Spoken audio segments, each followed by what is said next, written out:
This is Mainstreet with Gary Allen.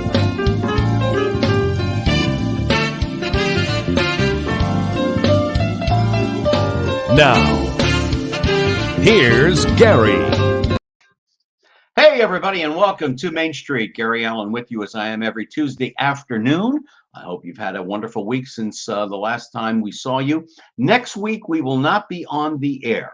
I'm not going to get into the whys and the wherefores, but we're not going to be on the air, but we'll be back in 2 weeks, and we'll have some fabulous guests for you. And in about a month, we're going to have Mr. Craig Stevens on from Channel 7, so I think you're going to enjoy that. I'm going to try to see if we can get Belkis and Ray. Those two young people have been together for over 30 years broadcasting for Channel 7. I want to thank a couple of people before we begin. I want to thank Michael and Grant Miller for the platform here at Community News Network for putting this together for all of us here in the Miami market. My executive producer, Rick Del Vecchio, my studio producer, Mr. Julian, who does a fantastic job, the Japanese Gardens of Miami, as well as the Elks Lodges of South Florida. Thank you for your continued support. They are our community sponsors to us. Today, I have a very interesting show on. Two people that I love and adore with all my heart and soul. I was introduced to Mr. Franke Previte many, many years ago. He is an Academy Award and Golden Globe Award winner for the movie Dirty Dancing, Hungry Eyes, as well as I've had the time of my life. He has been in the music business forever and a day. He is a dear friend. I love him with all my heart. And you know, the interesting part about this business, you can call somebody up like Frankie or Lisa and say, hey, I need you on here and here. And they say, when and where, we're there. And that's what's happening. Lisa Sherman is also joining us, who happens to be the other half of this duo, this co-producing duo that have put together this wonderful thing called Taylor Simon King. Lisa is a former Broadway performer, former rockette. She has worked with people like Quincy Jones, Michael Jackson, Patty Austin, Bon Jovi, Mary Wilson, Southside Johnny, Lulu, who my generation will remember from way, way, way back. She has been around for a number of years. She's one of the finest singers I can think of. She's the star of this particular program that they have put together, co-produced this thing called on James Taylor, Carly Simon, and Carole King. This is a tribute to three of the top troubadours, songwriters, talents of a generation that painted so many beautiful pictures for all of us, and they have put it up on stage, and it is a success, and we're hoping to get it into the Miami market very, very soon. So without further ado, it is my pleasure to have these two young people join me this afternoon, Mr. Franke Previte and Miss Lisa Sherman. Hi, Gary. Hi, how are you? Hi from Oceanport, New Jersey, which is outside of Asbury Park, New Jersey. And, we're doing great. It's hot, but I bet you it's hotter in Florida, or maybe not. It's 97 degrees. I was out about a half hour ago doing something. It's 97 degrees with 75% humidity. There's rain all over the place. Oh, you're lucky. You're lucky. We could use some rain. Yeah, especially the western part of the country could use all the rain and everything. You know, you're also celebrating your 1-year wedding anniversary, which I am so. This Friday. And you basically kind of announced you were getting married the last time you were on the show a year ago. See that? Really? See, we kept our word.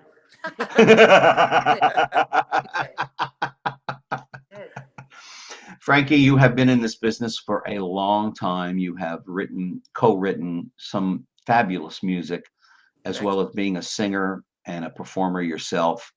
Lisa, what can I say? I am so jealous of that man sitting next to you, that he won your heart. You are an extraordinary singer yourself, dancer, former rockette, which I don't know how you're standing, because that's a grueling routine. The body's been breaking down over the past few years. That's for sure. I'm still teaching. I'm still dancing. I'm still, I'll never stop doing that. Yeah.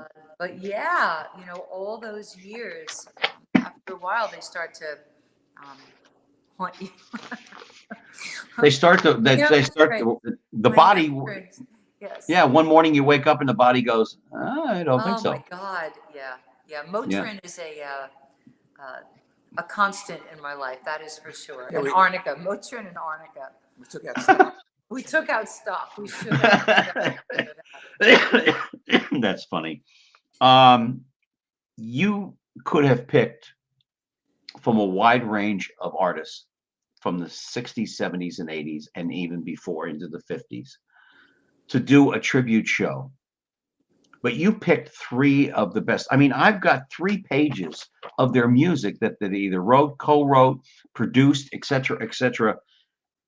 These three were the movement that of my generation.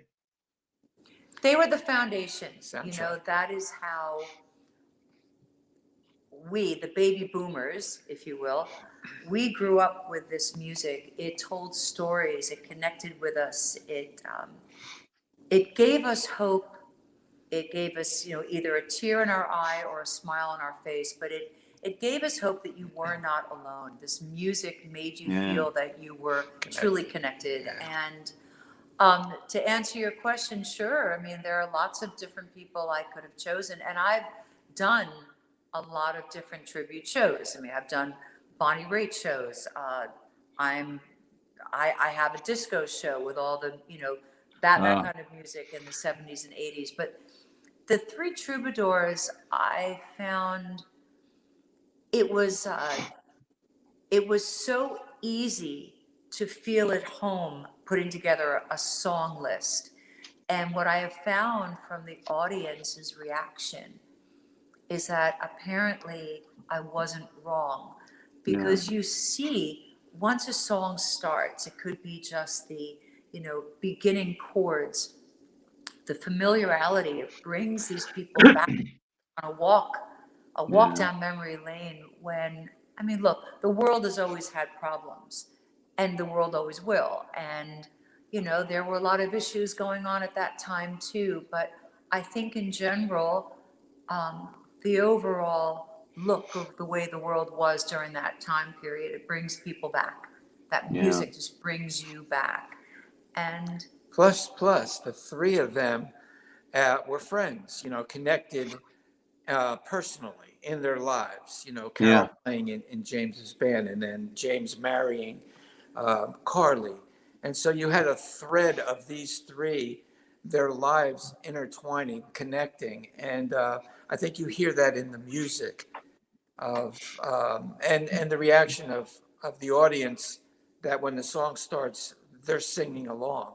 Yeah, I think what you hear, at least I did anyway, because remember I was a disc jockey too for a lot of this stuff. What I think you hear is humanity. You hear human qualities. You don't hear stuff Auto-tune. that people. Yeah. You hear real emotions, real feelings, real thoughts. I mean, like You're So Vain, for so long, people thought that was written about James Taylor. Now, I don't know if that's ever been. No, it's not. In fact, the story of that is the second verse only is about her time with Warren Beatty. Only the second verse. Yeah. The first verse and the last verse are still up to speculation. She has never really divulged that information. She actually sold that answer to a guy that she made him swear never to tell. And he paid some stupid price for her to tell who that was about. And people think it was Jagger. There was all these different speculations.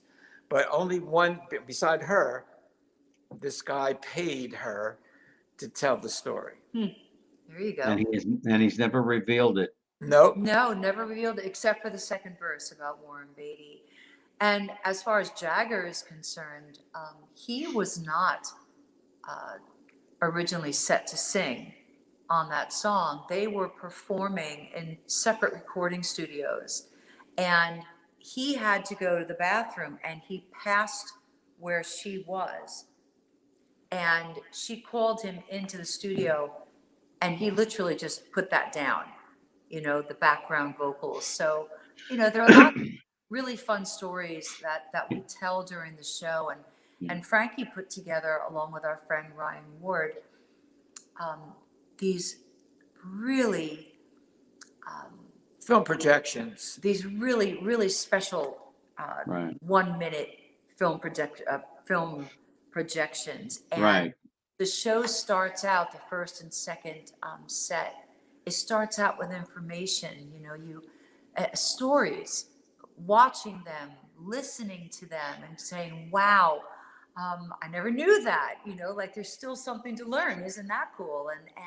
And it makes you feel like you're sitting in your living room and you're listening to this information, and it kind of connects the dots, crosses the T's, and then all of a sudden the music starts and there's that walk down memory lane. And I guess our goal is that you leave the theater feeling better than when you walked in.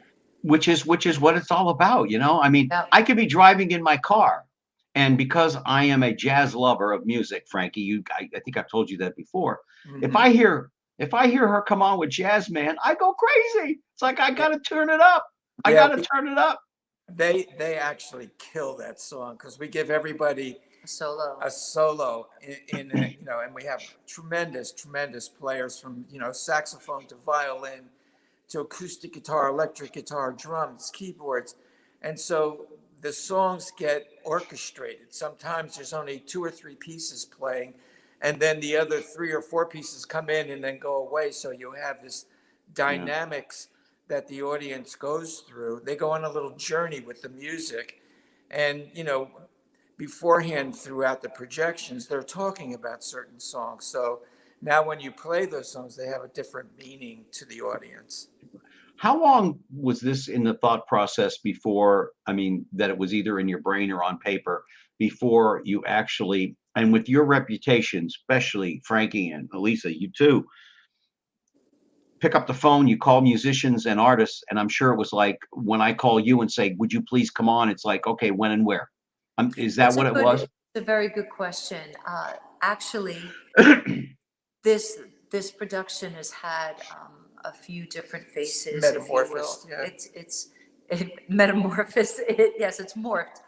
Originally, there was a lovely lady involved with this production. Her name was Beth Ann Clayton. Incredible talent, singer, keyboard player, musician. And Beth Ann passed a few years ago. Oh, Anyway, I was at her house years ago, many years ago, and she and I were playing. She had a party, and she and I just started, you know, coincidentally singing these songs from Carly Simon, Carole King, even James Taylor. I mean, we were just singing songs. Then a friend of ours showed up. His name is Byron Smith, and he's in the show, the present. yes. And Byron chimed in, you know, we had a lot of musicians at that party. And so he started playing James Taylor songs. And then I started doing a mixture of Carol and Carly, et cetera, et cetera. And it was like a light bulb went off. And I was like, you know, this is a really cool idea.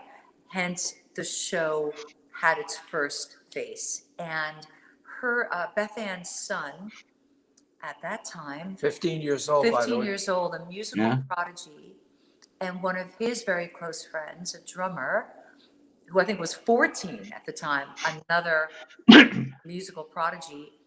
They were in our first band.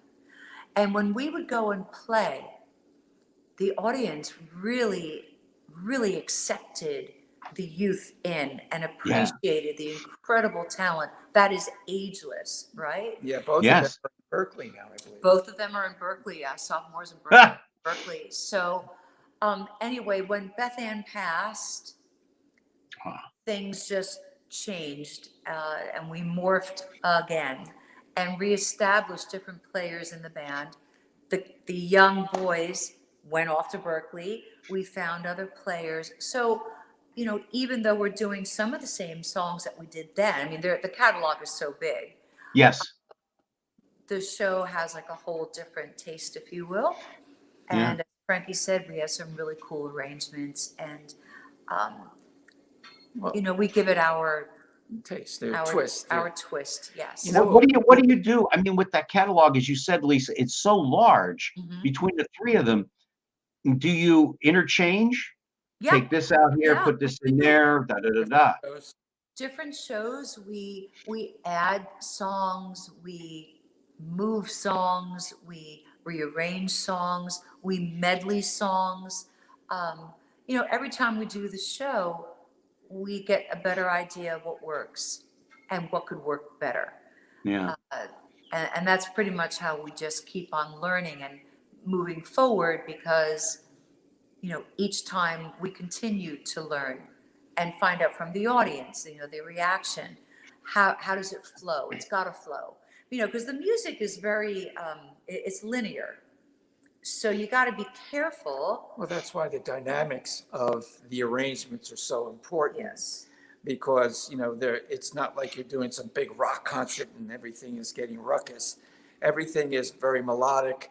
And so taking out instruments and letting the voices really tell the story, and then bringing in a violin, to in a tender moment, and then pulling it out and bringing a keyboard in. So these little colors keep the audience's attention and give this song the dynamic that it deserves. Yeah. During the pandemic, which COVID, Lisa started to put the group back together, and a good friend of ours owns a really upscale supper club called McClune's, Tim McClune's. It's in Asbury Park, and he said, "Why don't you take the club one afternoon and come in and because I said we were looking for a place to maybe do some filming and just get an idea of how the band would, do an EPK, an electronic press kit."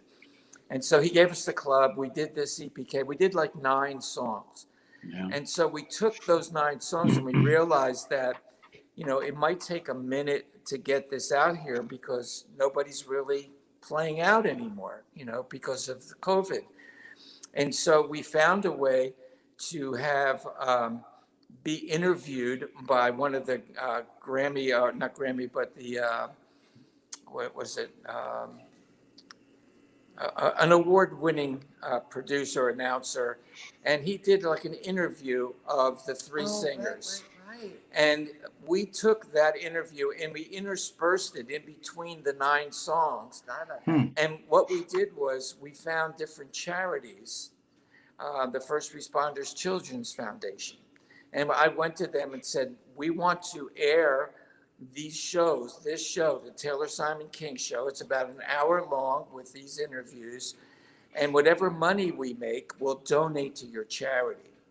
And we did that for Alzheimer's, and we did that for the first responders. We did that for a charity for animals down in Florida, Shy Wolf, it's called.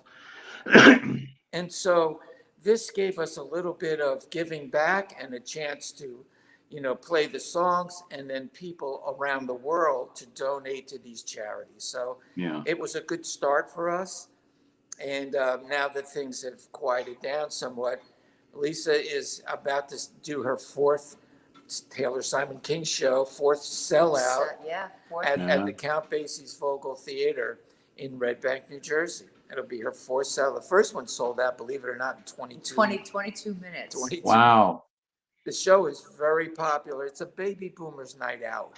That's why I would like to get the show here to Miami, because there's baby boomers all over. I just am trying to get to the and I'm trying to get to the right people. So just bear with me. I promised you two that I would do this. I would make my best. Be awesome.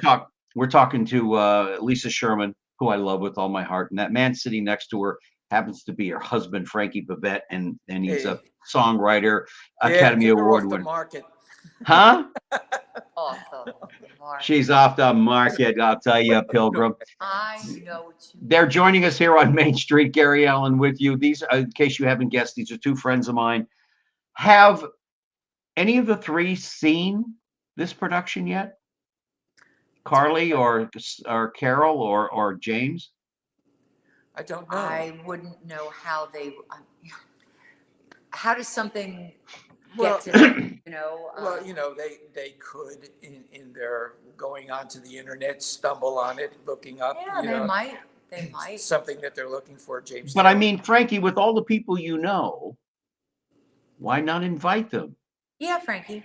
That's a good Frankie, question. come on, babe. I mean, Come on. There isn't anybody I can't call you up about you don't know. So, it would be interesting for a charity because Carole King has got a heart as big as the world. So does Carly and James, especially. By the way, the gentleman that sings James, we're going to watch the video in a little while. He looks just like James Taylor. And he sounds like him live. It's like eerie, that he can sound, and he's not trying. It's just his voice. It's his tone. I mean, we are not portraying them as characters. We're celebrating their music. There's a big difference. Like I am not doing, whether it's Carly Simon or Carole King. I sing the song. Interpret. It's my interpretation. So it just so happens that Byron does sound like him. It is eerie. Tonality. His tonality. It's very. Yeah. It's very. In the voiceover world, we say the right tone. The right thing. Here's a question that. What have you learned about their music? Putting this all together and being where you are at the moment. What have you learned about their music that even deepens your love for the music? And besides the things you didn't know, but now you do know. I've learned that they had no fear of sharing their inner fears or their successes or their problems or their issues. Life was not all, no, a bowl of cherries. They shared their lyrics and their love with everyone, so that you actually became very close to them. There are songs that people can actually say, you know what, I feel better after hearing this song because it makes me feel like I'm not alone.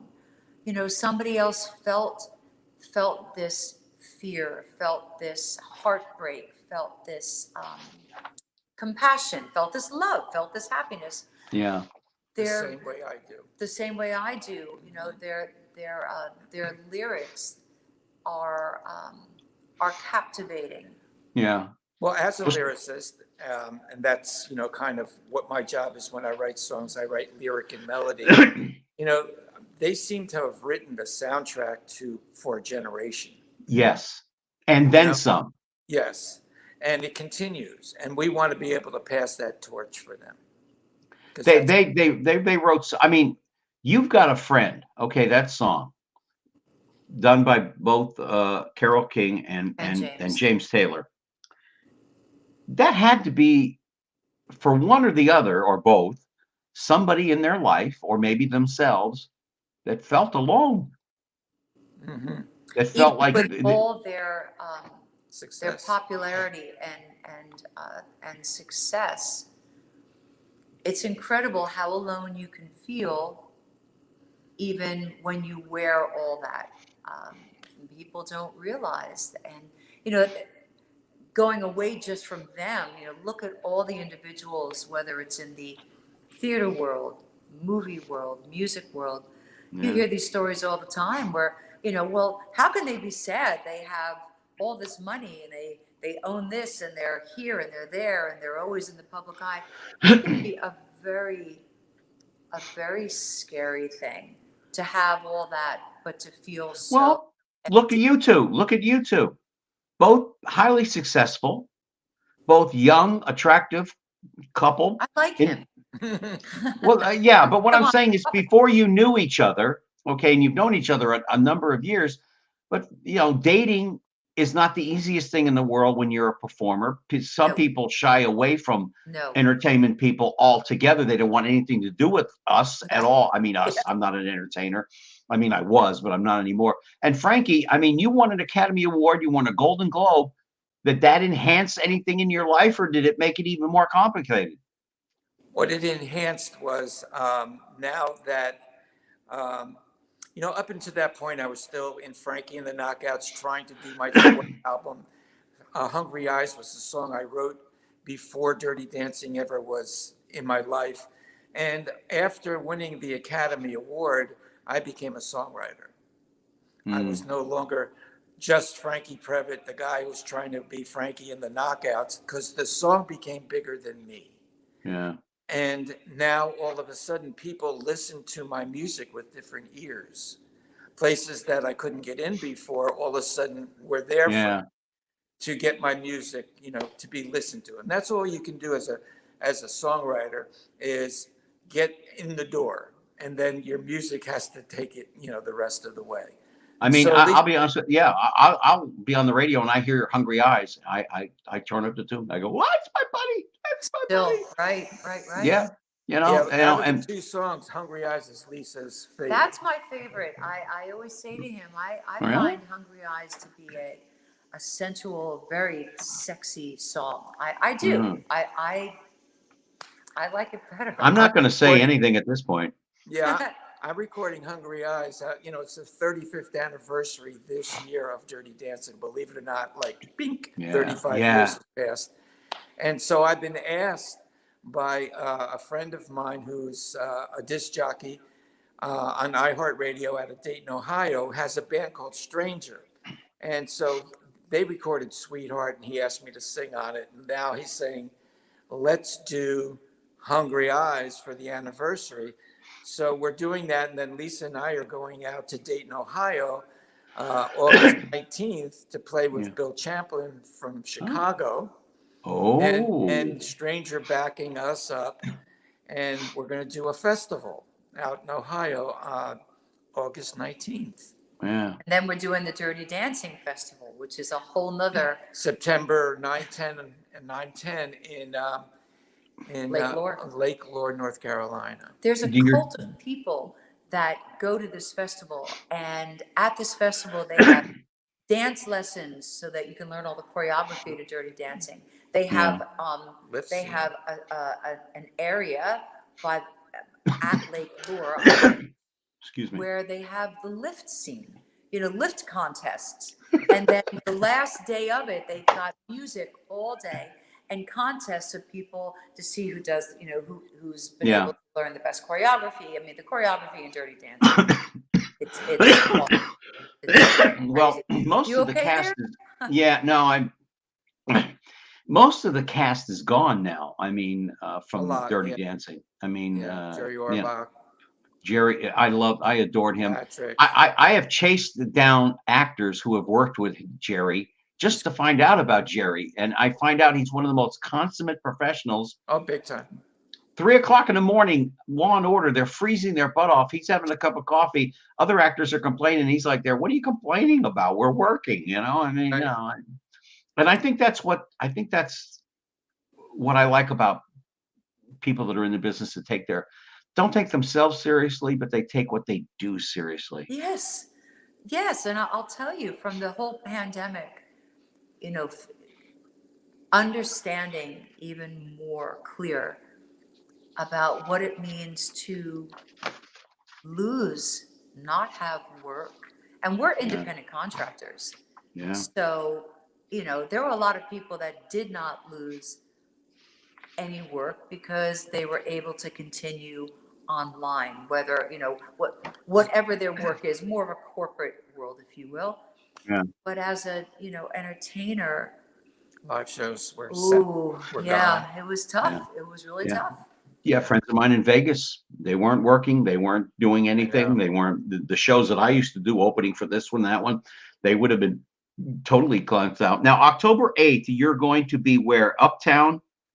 Yeah, at the Uptown Theater, which is in Westchester, PA. It's probably about maybe a half hour or 40 minutes outside of Philadelphia. It's a quaint little theater, probably holds 400 or 500 people. So we love playing those intimate rooms. We're able to really connect with the audiences. And, some of the videos that we play there, with Carole King telling her story about James Taylor forcing her to sing Yeah. "You've Got a Friend," and she goes, I I'm don't not going out. I'm not doing singing that song. He goes, I'm introducing it and you're singing it. Oh, that has to be an And interesting as I story. started playing, the audience started embracing me, and all of a sudden That was it. there I was. I was an entertainer.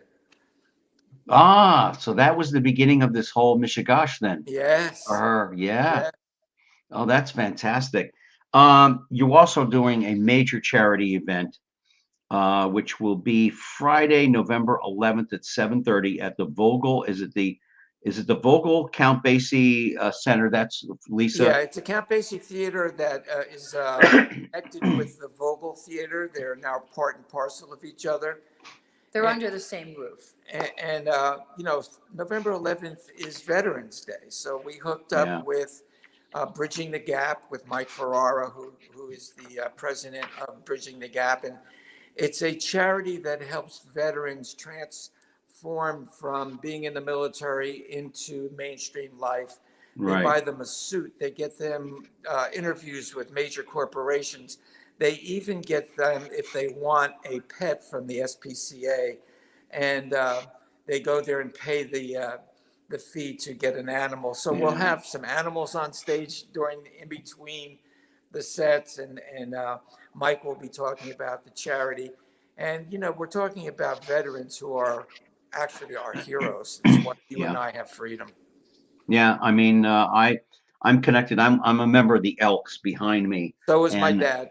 And we do a lot of work for veterans, men that I served with in Vietnam, and people like that. By the way, this music, speaking of Vietnam, we heard it all over the place in Vietnam. James Taylor, Carole King, Carly Simon. We heard that along with the Beatles and the Rolling Stones and everybody else. We heard that music left and right. Julian, would you please put up that picture of the cast? I want to talk about this extraordinary cast. Thank you. Oh, are you kidding me? Julian, there it is. Here we All go. right, guys. Cast. Isn't that and the lady in the middle, I think I recognize her from someplace. Yes, the lady in purple, that is me. Talk about this extraordinary cast, because their backgrounds in music is just unbelievable. The different groups that they played with. Yes, I mean, we have, I'm looking right now, Gary Olear. Gary just got off tour with Loggins and Messina. He's our violinist. You know, you got guys that played with Bruce Springsteen to Bon Jovi to tons of different. There's tons. I mean, there are so.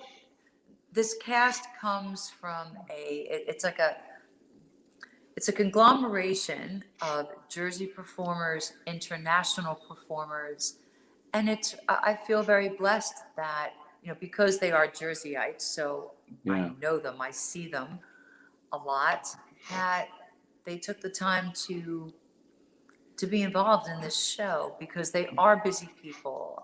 But they got it, you know. They did get it. They went, you know what, this is a winner. I want to be involved.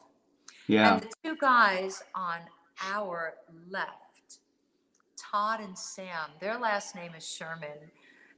So we have fun with this, because I'm a Sherman, he's a Sherman, his son's a Sherman.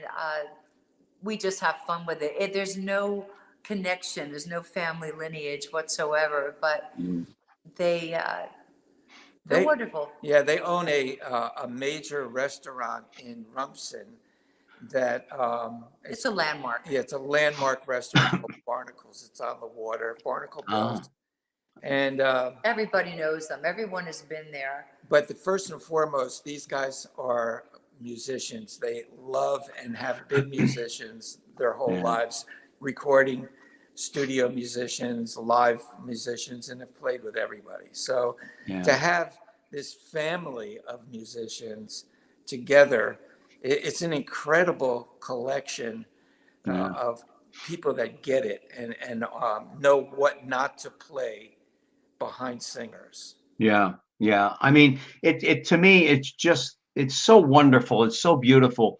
And when I see the picture, I just think, wow, you know, that's why I want to bring this show to Miami very much. We're talking to Lisa Sherman and Franke Previte from the Taylor Simon King show. Frankie, of course, is an Academy Award-winning songwriter. Lisa is a Broadway performer, singer, and dancer, and they're with us here on Mainstreet, right here on the Community News Network. I want to, before we even get out of this, I just want to go right into the YouTube the spot, because I want people to see what this fabulous show is all about. Thank you. Julian, would you please put that up, the YouTube spot, please?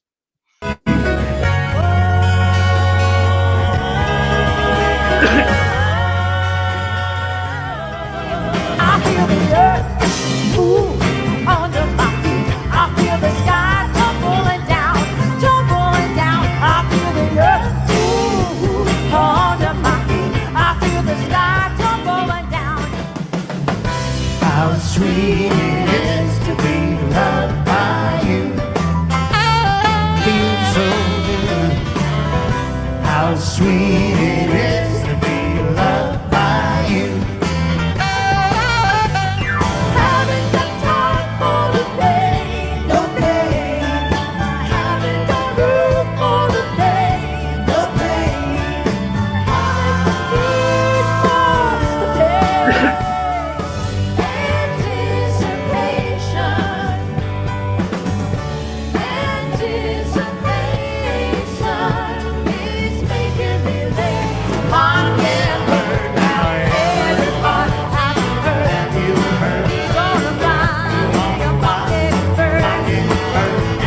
You know what? There's a lot. What's really cool about that is that's a filming and recording of the band exactly how they sound live. We just Yeah. put up cameras, did the audio that came into the camera, and you get what you see. That's what the band sounds like live. Yeah.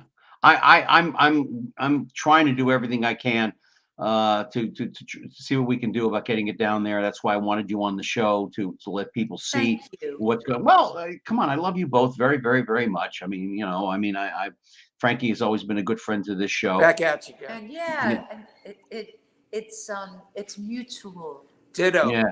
Ditto, right. Well, I can feel it coming now at me. I can feel it. No, Oh it's my coming. God.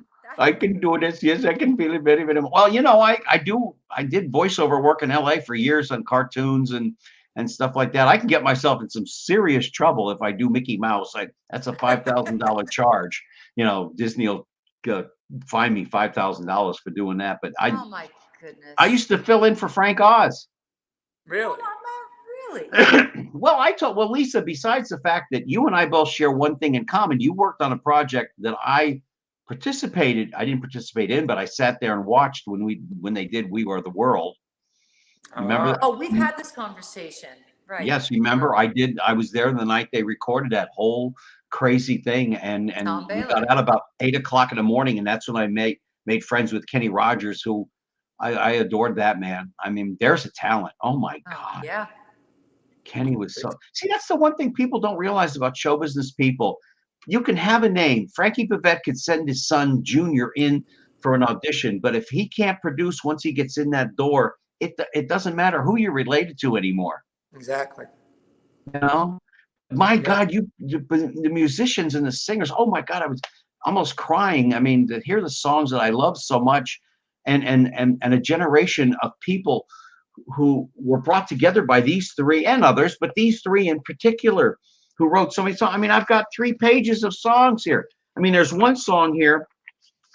I'm trying to find, I found it a little bit ago, and I'm going to look for it again. I believe it was Carly Simon wrote this song, Like a River. She wrote it when her mother passed away. Like a River. I don't. Believe me, their songbook. I looked online for their songbooks, and there is songs after song after song that many of us have probably never heard. You hear the top ones, but oh my God, it's just. She does a song, and we do a song called "The Stuff That Dreams Are Made Of," and Carly Simon song. And I have to say, every time I sing that song, it brings a tear to my eye. It's that moving. You just get it, and they get it. That's the whole thing. I mean, it's a generational thing that you get the music, you understand the music, you love the music, and the people that are presenting the music, they get it. It's ageless. It's like a beautiful suit or a dress. It's ageless. Nobody will ever write music like this again. There are many artists. You look at the Elton Johns, the Cat Stevens, the Beatles. The Beatles. Yeah. No one's. We grew up in a time we were so blessed to have been able to be introduced. Yeah. To real songwriting and real musicians. And it'll be hard for anyone to replicate these types of songs. It's not going to happen. There are songwriters, you can never say never, because we're on the other side of normal now. But, life could bring along another prodigy, and hopefully it does, and the music industry is not what it was back then. They're not taking the same gamble that they would give a new act and say, here's $10,000, go in the studio, let's develop you. Those days are over.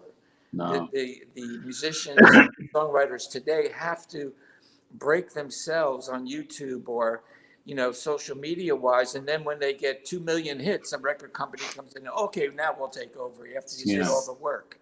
Yeah. And they take the talent and they try to change it and they try to manipulate and it. Sounds like the same talent. I mean, if I listen to a lot of pop songs and I can't tell one singer group from another. Sometimes it's too like. It hurts my ears. It's auto-tuned, and Yeah. it's like You know who else? You know who else said Okay. that? My dear late friend Bobby Rydell. Uh, Because Bobby and I would talk all the time. We're both Philadelphia Philly baseball Sure. fans. We live in pure hell if you're a Philly baseball fan. You really do. But Bobby and I would talk often about music of the 50s and 60s and the people that cared, and the words meant something. yeah. You know, like the word love today. How many people do you see that you're with, and they walk into a room and they've never seen the room before? Oh, I love this. How can you love something you just walked into? You can appreciate it. The word love is used way too often, but when you hear it from these artists, without hearing the word love, you're hearing love. I think Yeah. that's one of the common threads between all of them is they loved what they did, still do.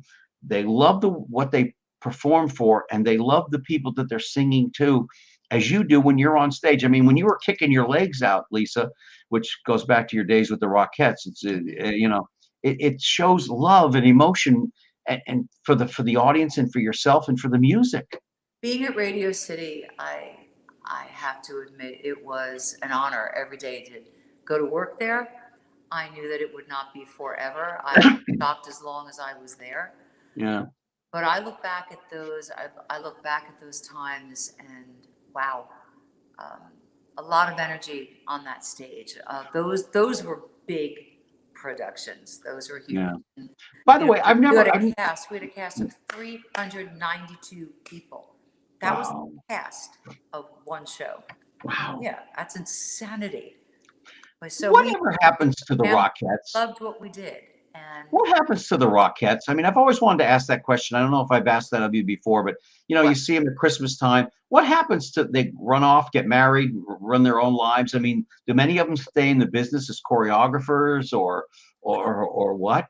well, interesting you say that. The head choreographer, Julie, of the Rockettes, she was in the group that I was originally in when we were originally working at Radio City Music Hall. Uh-huh. And she's now the head choreographer. To answer your question, it's like anything in life. You know, you've got a time frame as an athlete, whether you're a Rockette or you're a baseball player or you're an ice skater. You know, your time frame is limited. The physicality of those shows were brutal, which brings me back to our first conversation of being very close to Motrin every day. You know, your body takes a hit. You continue to always dance and be mobile, you hope. But yeah, when, you know, the physicality is for the youth. So to answer your question, a lot of these people, yeah, they stay as long as they can. If they choose to continue to be involved with Radio City, I'm sure there are lots of areas of expertise that they can add to. You've got choreographers, assistant choreographers, you've got stagehands, and you know, to run that theater is just an extravagant amount of work. You know, when you get too old, not too old, but when you older, you become mentors. You become teachers. You pass the torch in a different way because of the knowledge that you have, and you try to make it easier for the next generation.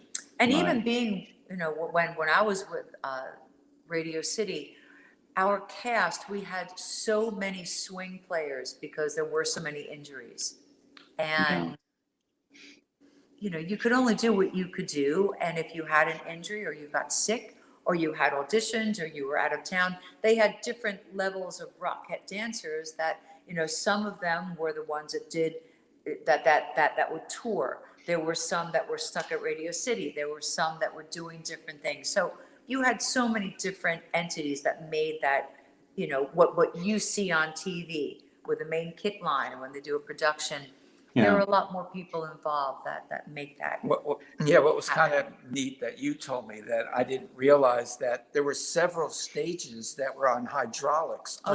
Underneath the stage. They would turn.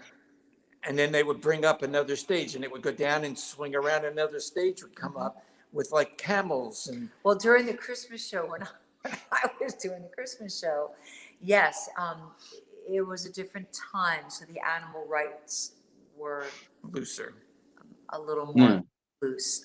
Yeah. But when we did the Christmas show, we had the live nativity, and Wow. there would be one of the stages that held the camels and The lambs. and everything. And we would have to get up on stage with them, so the hydraulic would lift and separate and come together, and then we'd be on stage with those camels before our whole stage went and ended up on the main stage. We would get spit on because we had the hooves. It was the section of the Christmas show where we did the drop off, the dominoes, and we had hooves on, and the camels didn't understand what we were. They'd spit out. Yeah, Camels do have bad breath. That's for sure. I've come in contact with them when I was in the Middle East. I want to let people know how they can make reservations for the October 8th show, which is in Uptown. If they get a hold of them at the box office, 610-356-2787. That's in Westchester, Pennsylvania. That's at the Uptown Performing Arts Center. You're going to be there October 8th at 7:30. And then the big show at the Vogel Count Basie Center for the Arts.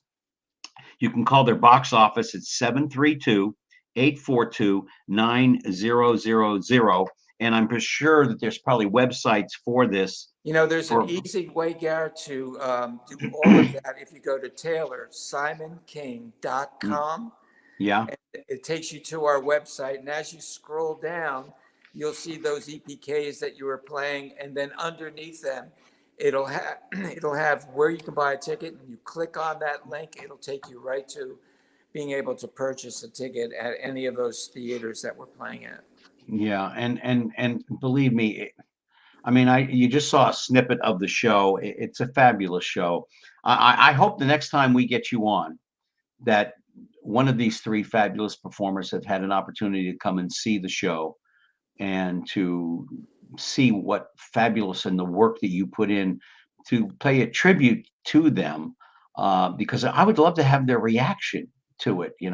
I saw when Carly Simon was not Carly, but Carole King was inducted into the Kennedy Center. Yes, she was like a little child when Aretha Franklin came on stage and sang "Natural Woman." She lost it. We do it. We do the Kennedy Center version. And it's just like it's gospel. It's incredible. Yeah, I don't know how it couldn't. This entire show is just fantastic. Talk about what's next for the show, where you're going besides these shows in October, November. You're reaching out. You want to get out into the public. I want you down in Miami. I want the whole show down in Miami for a while. We'd like to be there. We'd like to have a series of, for us to come down. It's a big band. We have 10 pieces. For us to come down, we would want to have more than one show. So that would be logical. But a logical place to take this, and we're working on it, is casinos. And we have like the Hard Rock or Live Casino, which is a casino that's just opened up in Philadelphia, is very interested in booking the show for next year, 2023, in the spring.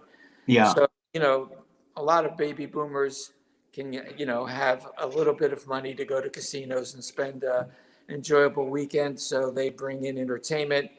We are the baby boomers' night out. There's a major Hard Rock in Hollywood, Florida. Major. It's a huge where top talent performs all the time. I will see if I can make a phone call or two, or I'm on your end. To stay in one connection. Even to stay in one place for 2 nights. This way, you know. Well, what I'd love to see you do is be there for like a week span. Thursday, Friday, Saturday, and a Sunday matinee, and then maybe come back. That would be perfect. And that I think would be great, because the Seminole Casino, the Hard Rock, is a huge venue. It is huge. One commercial, it shows the guitars, the hotel. In AC, it's the same thing. There's like a 10,000 seat room. So Yes, they Yeah. have that, and they have the smaller rooms that hold 2,000 and 500 and Right. stuff like that. Yeah. We could do well in those types of venues. Oh, absolutely. Oh, absolutely. I think it would be a world, because I can tell you from the the population in South Florida and the age bracket, which is around my age bracket, a It's little bit falling. younger. We'd really appreciate it. They would love the show. Oh, I think they would. Yep. I can't think of anybody that wouldn't love the show. So, Frankie, just on a personal note, what's up for you writing wise besides co-producing this wonderful show? Writing wise, I had something out about through the pandemic. I got chosen back in the 90s as one of 25 songwriters to represent the United States to write with the top, back then, Russian songwriters on a songwriting summit called Music Speaks Louder Than Words. So 25 of us, Barry Mann, Mike Stoller, Cyndi Lauper, Diane Warren, Desmond Child, 25 of us went and spent 9 days in Moscow, and we Mhm. wrote 50 songs. So I wrote with Pamela, Pamela Philip Olin, a song called One World with a blind Estonian. And so we released that song recently to kind of for the charity to give back to musicians that were out of work, to actors that were out of work, to the First Responders Children's Foundation. And we put the song out, we re-recorded it, because Earth, Wind and Fire actually recorded it when we did it in 91, and then re-recorded it 2 years ago, and it went to number 25 on the charts. So we were very happy that we kind of tweaked some of the lyrics to make it more contemporary with what Mhm. was happening with COVID.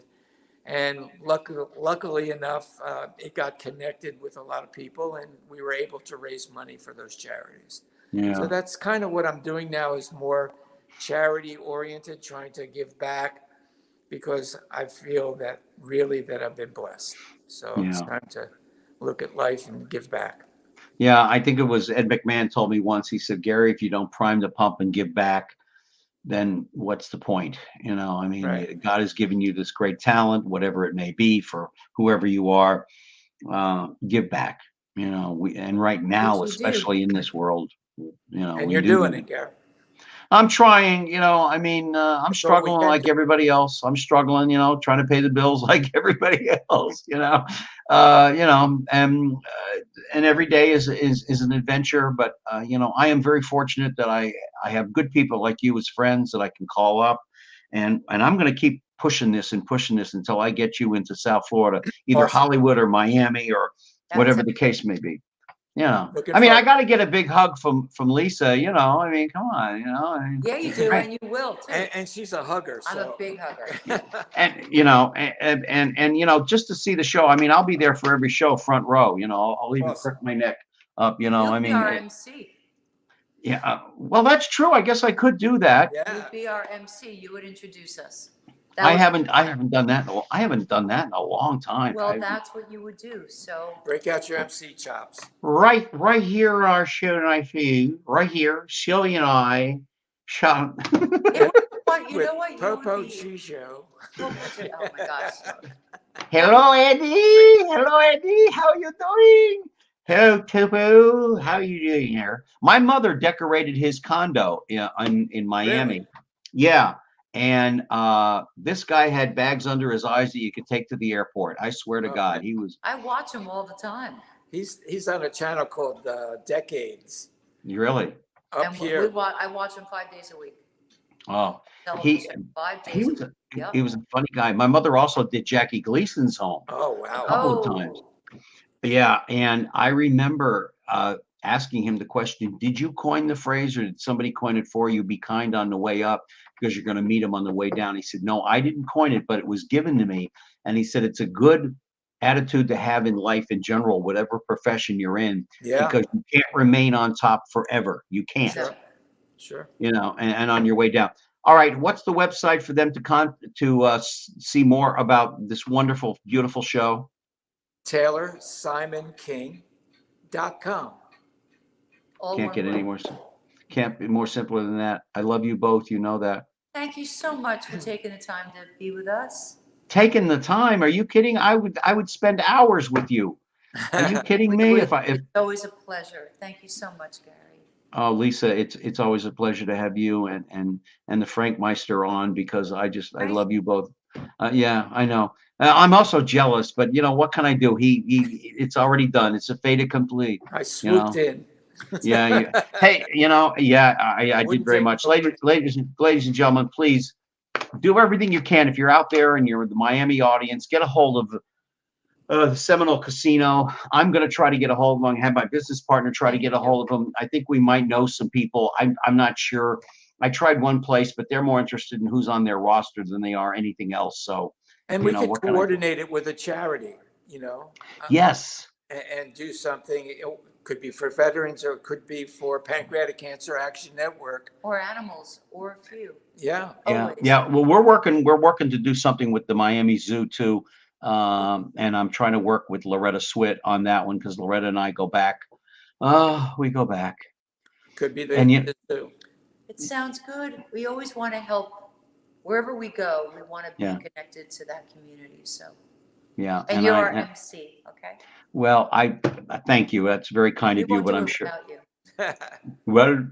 Well, I would certainly like to try that for you. That's Babu.